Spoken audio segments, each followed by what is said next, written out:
Hello, my name is Juliana Yao Jorgen, and I'm a career coach who helps introverts succeed in the workplace by unleashing their introvert superpowers.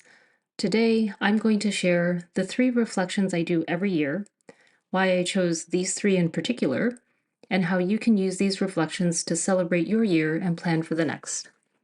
I chose this topic because I'm not in the whole New Year's resolution camp, and I know a lot of introverts spend a lot of time reflecting. These goal based reflections are meant to help you take stock of the year you had and start thinking about the year to come. So let's go. Reflection number 1. What goal did I set for myself that I not only met, but totally aced? No matter how small the goal is, I always start with this one so I can reflect on a positive note. This year, for example, I had a goal to no longer be in a job that burned me out and that I actually dreaded having to go into every morning. The way I was able to do it wasn't anything like I expected, but boy, did I ever knock that one out of the park.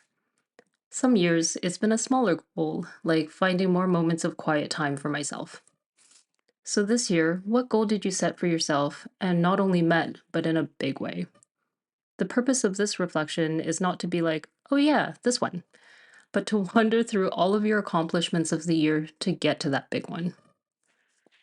Reflection number 2 is, what did I accomplish this year that I didn't plan to, but am proud of?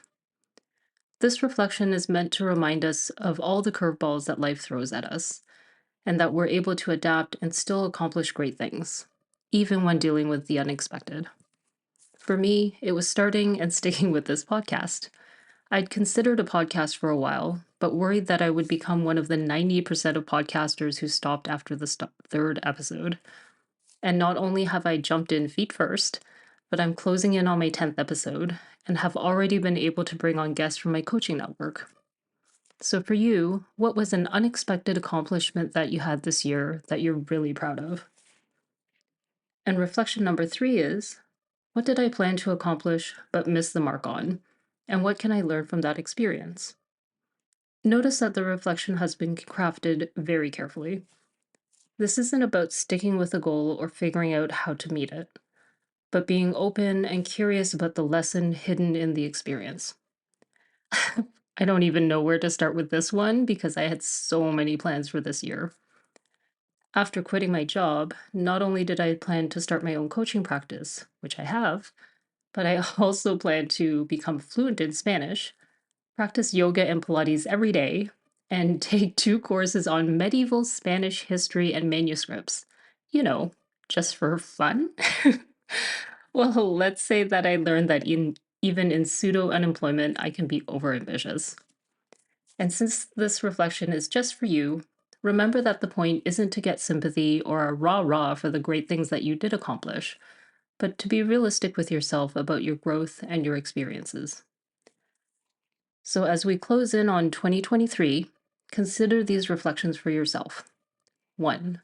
What goal did you set for yourself that you not only met, but totally aced? 2. What was an unexpected accomplishment you had that this year that you're really proud of? And 3, what goal did you fall short on, and what can you learn from that experience? Okay, that's it for now. Next week, I'm going to share one of my favorite client success stories. And if you're enjoying my podcast, I would really appreciate it if you left a review. Those tiny little stars help introverts like you find this podcast. All right, I'll see you next time.